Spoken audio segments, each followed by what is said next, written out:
Good afternoon. We are reading from the King James Version of the Holy Bible, the first book of Moses called Genesis, and we are reading chapter 3. Now the serpent was more subtle than any beast of the field which the Lord God had made. And he said unto the woman, Yea, hath God said, Ye shall not eat of every tree of the garden? And the woman said unto the serpent, We may eat of the fruit of the trees of the garden, but of the fruit of the tree which is in the midst of the garden, God hath said, Ye shall not eat of it, neither shall ye touch it, lest ye die. And the serpent said unto the woman, Ye shall not surely die.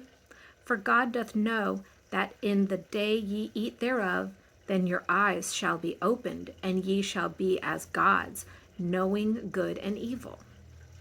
And when the woman saw that the tree was good for food, and that it was pleasant to the eyes, and a tree to be desired to make one wise, she took of the fruit thereof, and did eat, and gave also unto her husband with her, and he did eat. And the eyes of them both were opened, and they knew that they were naked, and they sewed fig leaves together, and made themselves aprons. And they heard the voice of the Lord God walking in the garden in the cool of the day. And Adam and his wife hid themselves from the presence of the Lord God amongst the trees of the garden.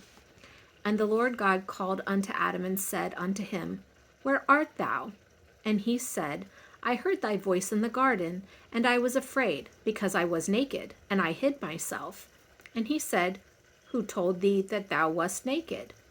Hast thou eaten of the tree whereof I commanded thee that thou shouldest not eat?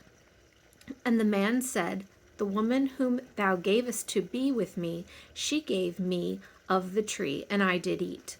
And the Lord God said unto the woman, What is this that thou hast done?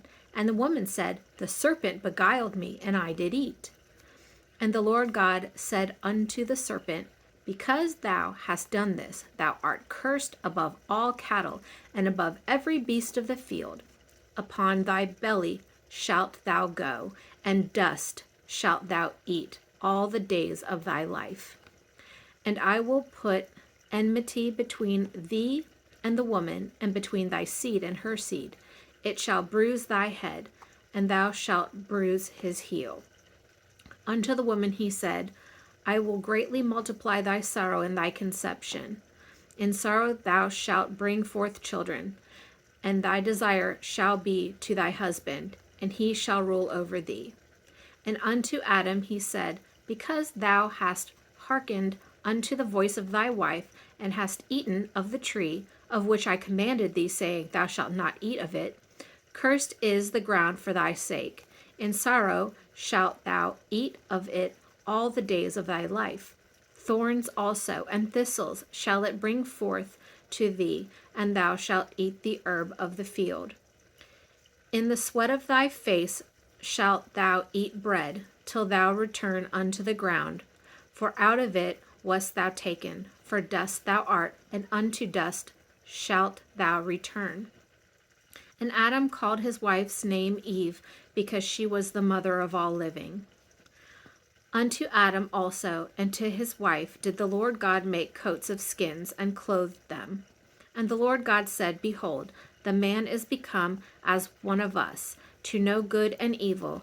And now, lest he put forth his hand, and take also of the tree of life, and eat, and live forever.